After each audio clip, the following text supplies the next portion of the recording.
The U.S. and China have imposed tariffs on billions of dollars worth of goods over the past year, affecting markets, businesses, and consumers.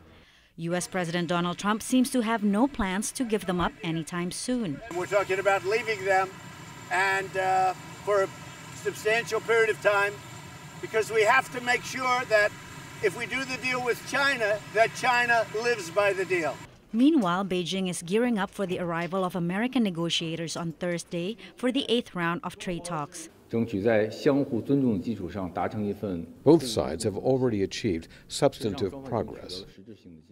Analysts are cautiously optimistic. And I suspect the final haggling is going to be over the details of which markets they're willing to open, and then also what kind of redress does the U.S. have if China reneges on the agreement? The U.S. is trying to force Beijing to change what many here see as China's market-distorting trade and subsidy practices. The Chinese have got to do something about their closed and mercantilist economy.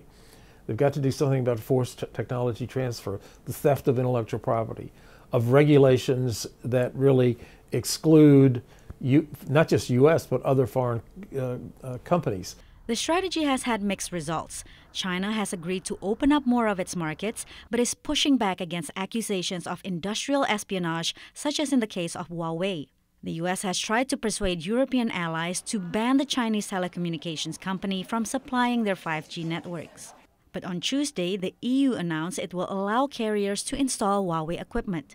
What we're talking about is a process that will be based on a thorough analysis of the risks and vulnerabilities. After the Beijing negotiations this week, Chinese Vice Premier Liu He will come to Washington at the beginning of April for the 9th round of talks. Patsy, Widakuswara, VOA News at the White House.